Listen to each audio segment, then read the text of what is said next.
What's up, John? How are you today, my friend? Good, man. How are you? I'm good. We've been busy. Nice. It's been nice. Nice. Man, thanks for having me on. And yeah, man, let's dive in. Right on, man. Yeah, we appreciate you coming on. I mean, I know you're a busy man. It's time out of your day, and So where are you located, man? Are you in Texas or Oklahoma? I'm in Texas. My license is still in Oklahoma. Has been since I was licensed in January of 05. So, Nice. or 25, excuse me, 05. What the heck? What year is it? Yeah, So not 25.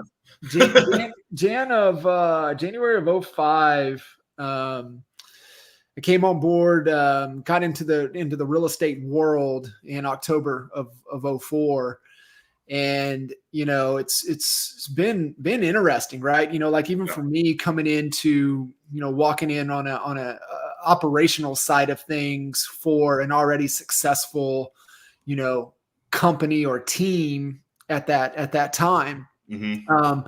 It was a train wreck, but it was, I like to say it was like, a go fast motor on the back of a rowboat. Right. Is really what it was. And so, me coming in from an operational perspective and really laying the foundation, putting structure, systems, process, visibility, communication, things that really stabilize any type of fast moving ship, any type of fast moving business, and really, helping to navigate through the whitewater into where you've got some predictability and some sustained success. And, it helped us continue to grow, over 20% market share in our market. And we were number 2, right? So I think, going head to head with the behemoth every day that did about than you did, even when you have 20% market share. And so it definitely, shaped us to who we are. But I wouldn't even be on this call with you today if it wasn't for, that market and those market conditions and the things that we had to, to battle every day. Yeah. I've been in the business 7 years, almost 8 years.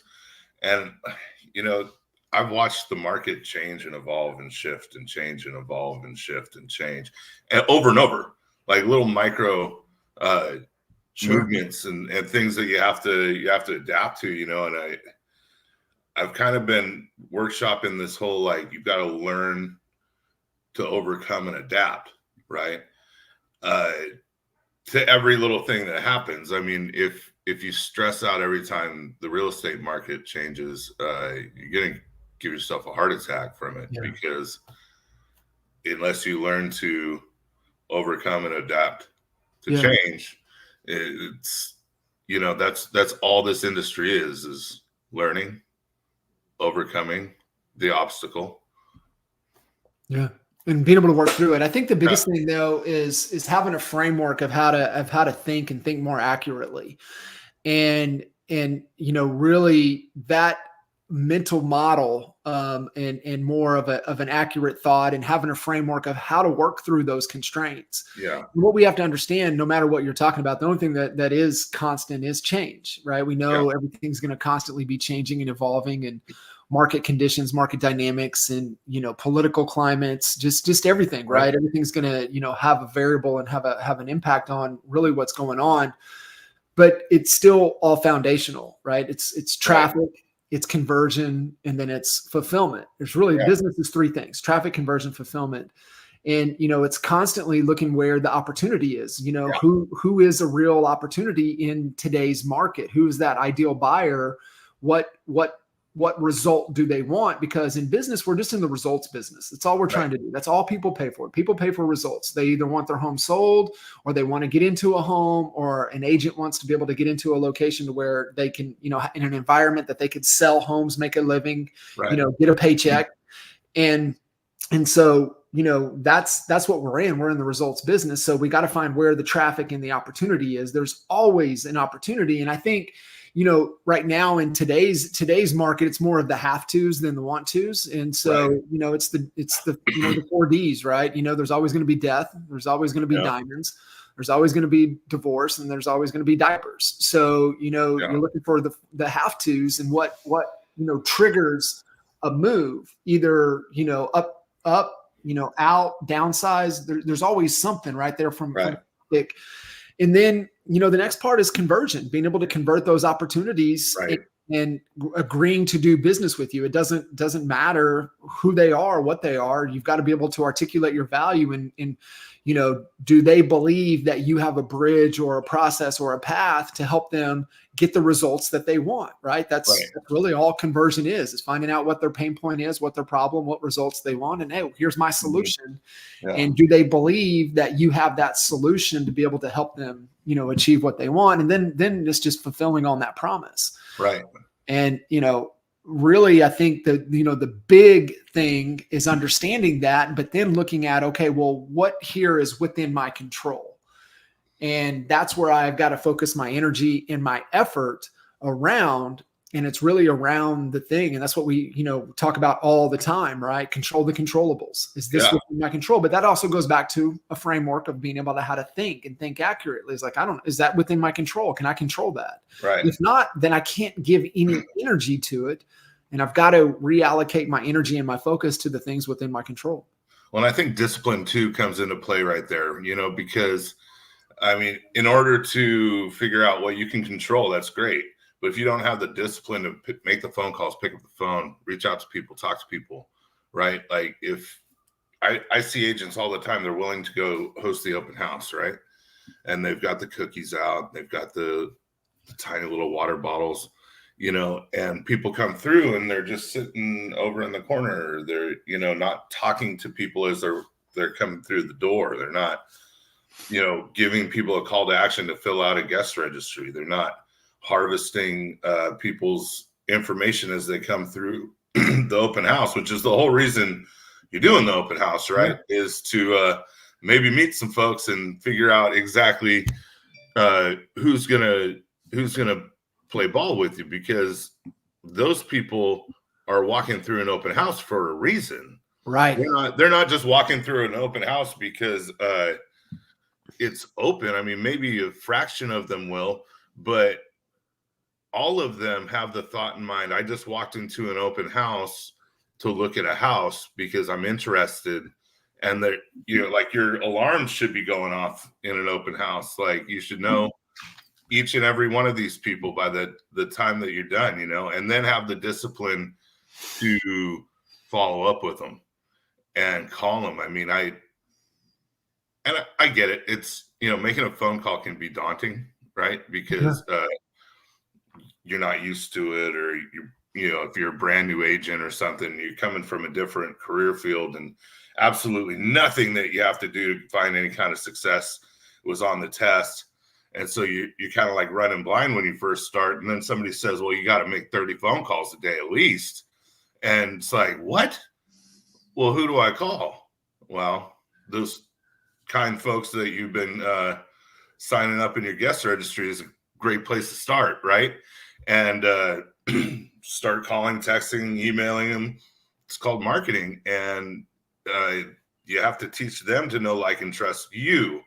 It's not the other way around, and I think once you have that point of view in mind that, like, okay, this isn't that hard.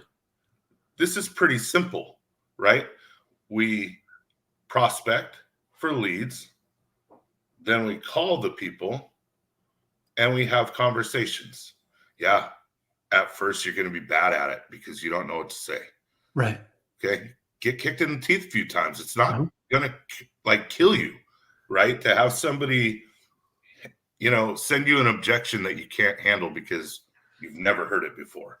And then you think about it. Okay, well, how do I handle that objection? I call Matt, or I reach out to John, or, somebody else that has been down this road hundreds and hundreds and hundreds of times, that knows what to say, that knows what to do, and ask them, how do I do this? We will tell you, right? Yeah. Like, it's not hard, but you have to have the discipline to begin with this industry. I mean, if you're not disciplined enough to sit down for 2-3 hours a day minimum to make your phone calls, it's going to be tough. Too, Matt, it's a, obviously discipline is doing the required activities, even when you don't feel like it, right? Right. And it's trying to stay as consistent as possible, finding that 20-mile march. But it all starts with, what is the goal? And I Yeah. think that's where, you start hearing, hey, you need to do this, you need to do that. Well, I don't know. Let's see. Yeah, those are required activities. No matter what Right. you do, you got to create awareness. You got to create engagement. You got to get people excited. You got to get them to want to subscribe, basically giving you their phone number so you Yeah. can reach out to them, because there's a value exchange. And then, you get them, start being able to work with them. But it all starts with, what is the goal? Yeah. And for real estate and for business in general, it's always a revenue goal. They're like, well, I'm not in it for the money. Yes, you are. Yes, you are. Then The only reason. yeah, that is the only reason you're in business, is to make a profit. However, you design, and this is the beautiful thing with real estate, is that, especially, kind of what we do with with residential sales, is that there's so many ways to get to that outcome, to that objective, whatever Right. it is. But you have to start with the end in mind. And you have to understand that this is a creative world, and you design this business Mhm. as your vehicle to move you to your freedom. And I think Right. that's where you have to get real clear on, is, what is freedom? And freedom is really building something to where you're not trading time for dollars. Yeah. And for so many people, it's what we call, we're dancing bears. Basically, if we stop dancing, we don't get paid. But I promise Yeah. you, I've been, like I said, licensed, '05, been in the game, and then, been on the coaching side for over 12 years. I have not met one real estate agent that says that they want to go to their grave showing properties. Right. And so at some point, now, do people want to keep dancing because they want to? Yeah, not because they have to. Right. And being able to get to that. So what is that, right? What is freedom? What is that number? What is that perfect day for you? What are you working towards? What is that direction? Because, if we're not moving in a known direction, then what the heck are we doing, right? Yeah. So it's like finding and moving in that known direction.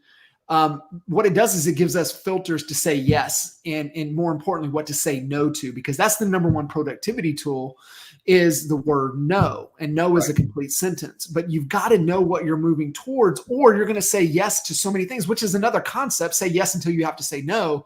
Right. But most of the time you say yes to things that you should be saying no to. So, but it has to start with the end in mind. What is the goal? What is the dollar amount? And so it's like, hey, I want to make six figures. Great. Well, then, do you know what your average sales price is? Do you know what your average commission? Do you know, after broker fees, splits, if you're on a team, do you know how much you get to take home at the end of the day? Right. Well, how many of those do you need to hit your revenue goal?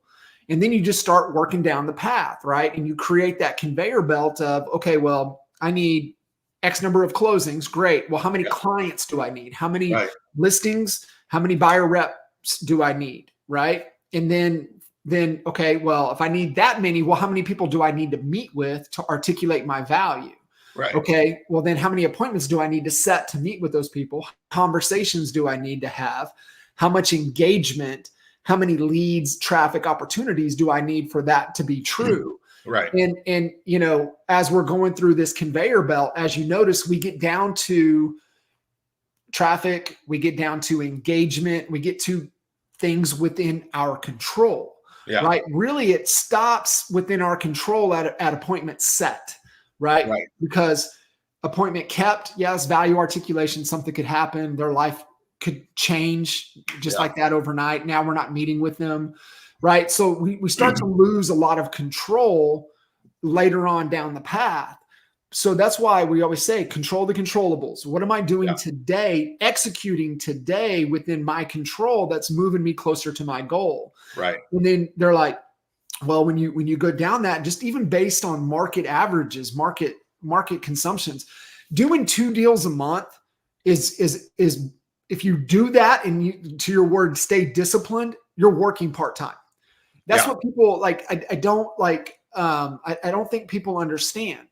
I had a very good friend, longtime client, Kevin Shoemaker, on our Expert Mentors series last week. And Kevin is when you look at Alex Hormozi's core 4 with his 4 leads out of $100 million leads, there's the cold outreach. Well, Kevin has done a great job at cold outreach to data, and he knows, right? Let's go to our metrics, know our numbers. He knows that in a 90-minute call session with a multi-line dialer, he can get through 300 dials, which he's got really good data. He's going to have 15 to 20 conversations, which verifies it's the actual contact data. He's going to set one appointment. Yeah. Well, he knows that he needs to set X number of appointments will equal X number of deals. His average sales price, $500,000-$600,000. 90 minutes, 90 minutes of effort, focused, controlled effort will equal one appointment and one nurture. And we know from all of our studies that, you have 100 nurtures, you got 10 closings, right? So 10% turnover minimum, could be higher, depends upon your market. But this is what I'm saying. Like 90 minutes of doing something within your control, and you set one appointment. Let's say you need to set 3 appointments to get one closing.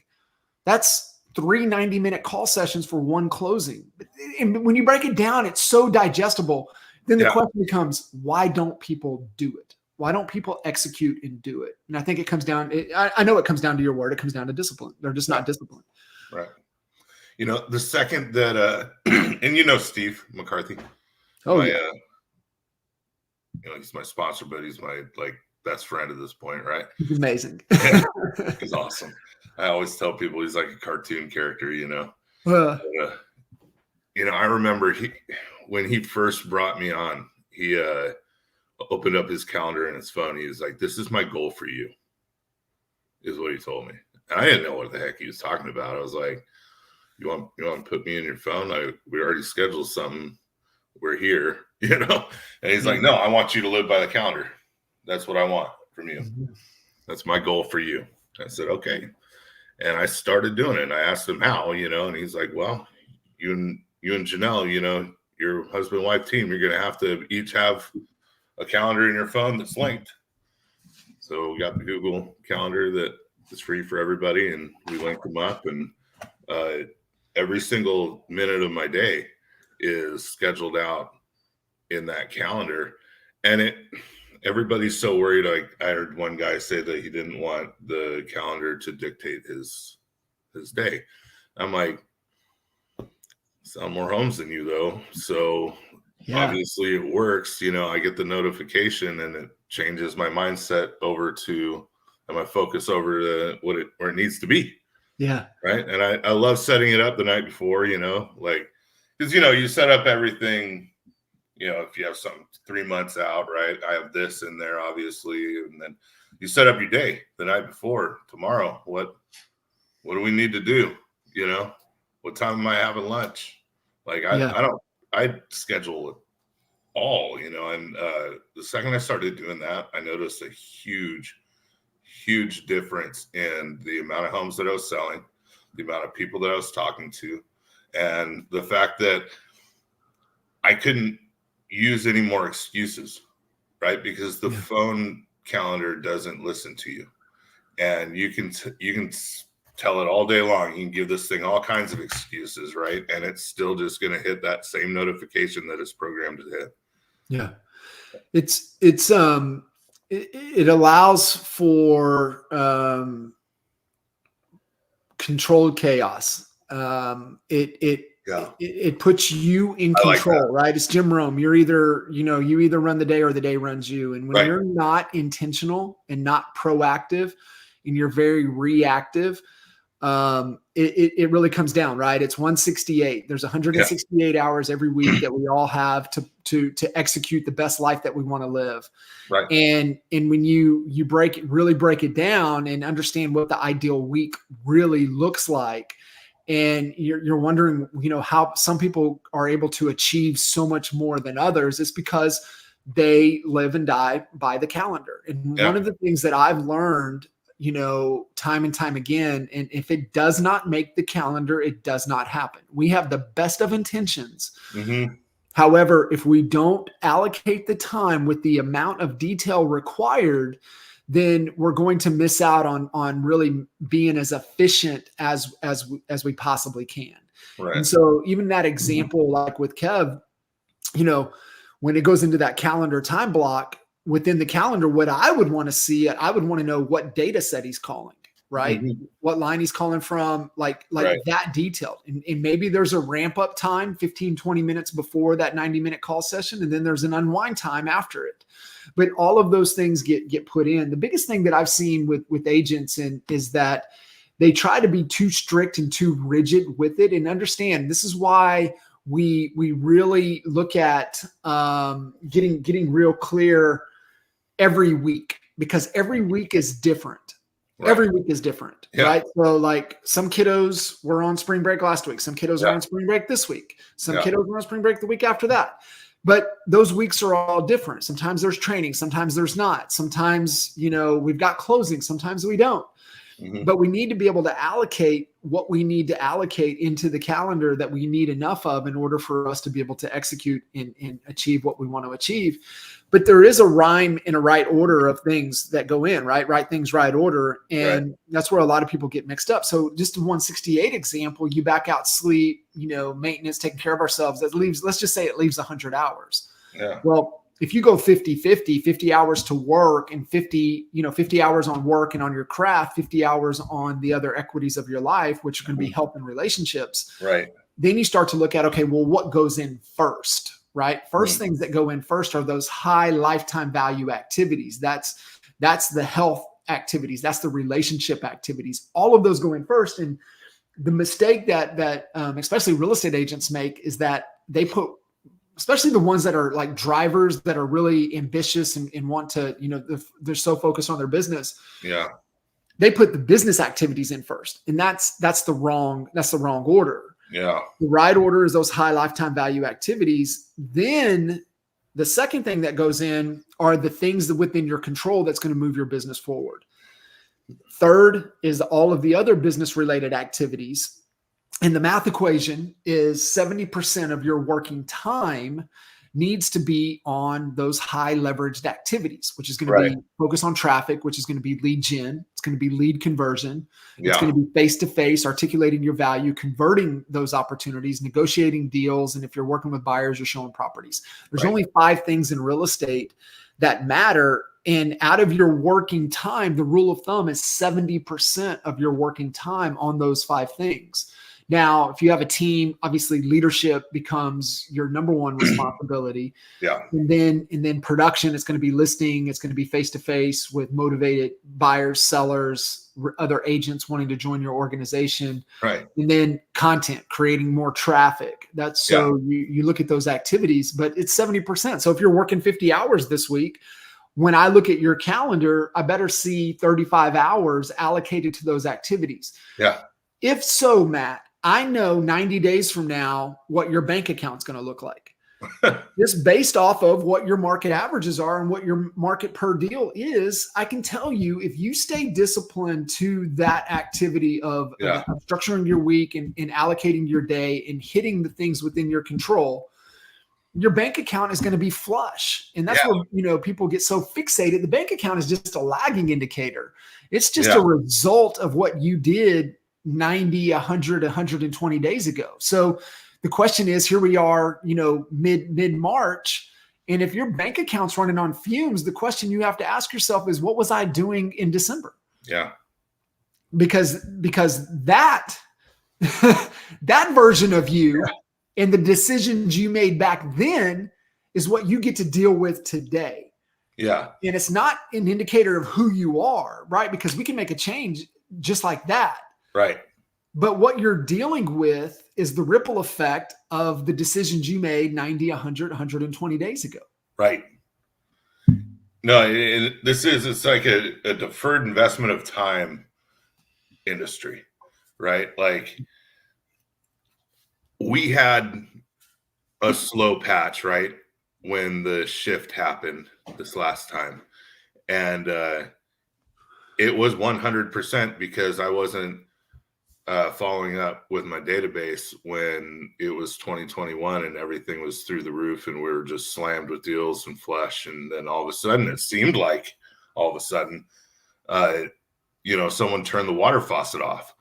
And you're completely right. It had everything to do with what I wasn't doing 3 months prior to that happening that caused that slowdown in my business. And it was tough. It was a hard lesson to learn, right? Right. Didn't feel good. Felt like someone punched me in the gut. But, you know, like at the end of the day, it was like back to looking in the mirror time, right? Like, whose fault is it? And, you know, taking a hard look in the mirror and saying, Matt, you need to change. You need to do something. Like, you got a little comfortable for a second and forgot that you were told to stay uncomfortable. And, you know, so, you know, at that time I wasn't really as disciplined as I should have been, right? And I wasn't, you know, watching every number that I had on my whiteboard, and I wasn't looking at my business physically. I was just kind of like, wow, this is easy. People are calling me, so why should I have to call them? Right. And as a result, we hit a rough patch, and it sucked, you know, Yeah. and it wasn't fun. And meanwhile, you know, I'm sitting there thinking, man, you're telling other people they need to hop on the phone. What's your deal, Matt? Come on, Yeah. Moreno, get on the phone. Yeah. And so ever since then, you know, it's like, it's no problem. No, because you have that experience to draw off of, right? Yeah. And you know, that's just part of growth. And you know, we all fall off a little bit. We get, you know, either bored, or most of the time it's bored, right? You know, just kind of the repetitiveness. And you know, we're creatures for, you know, change and uncertainty. But it's the mundane. It's the just trust and love the process. And really, that's it. Remember, it's traffic, it's conversion, fulfillment. And a lot of agents, where they get on the roller coaster, is they do a good job, right? They build it, and then they got to pedal, and they think that they've got to do all of the heavy lifting to get it across the finish line. But they stop doing what you just said, right? They stop working on traffic and conversion. Yeah. And those things all have to be constant. They have to stay constant. And so that's just really, you know, the dynamics of it. And man, it's messy. It's you know, frustrating. It's overwhelming. But that's what it's supposed to feel like, right? Yeah. That's and to me, that's you know, that's because we're taking steps forward. The only time that, you know, it's easy or nothing's happening is when we're doing nothing. But if we're really pressing and we're doing the things that we need to do daily within our control, it is. I mean, that's just what it's supposed to feel like. It's not easy. And that's why most people don't continue to push through and do those things. And, you know, those that are willing to fall in love with that process, trust the process, love the mundane, those are the ones that stay constant, the ones that see growth, the ones that, you know, continue to, you know, keep pushing through all of the obstacles, all the challenges. Right. Well, hey, man, I really appreciate you coming on today. I just looked at, we've been on for almost 30 minutes. I don't want to take up your whole day. Will you stick around for me for a second? You got it, man. All right. Thanks, bro. Awesome.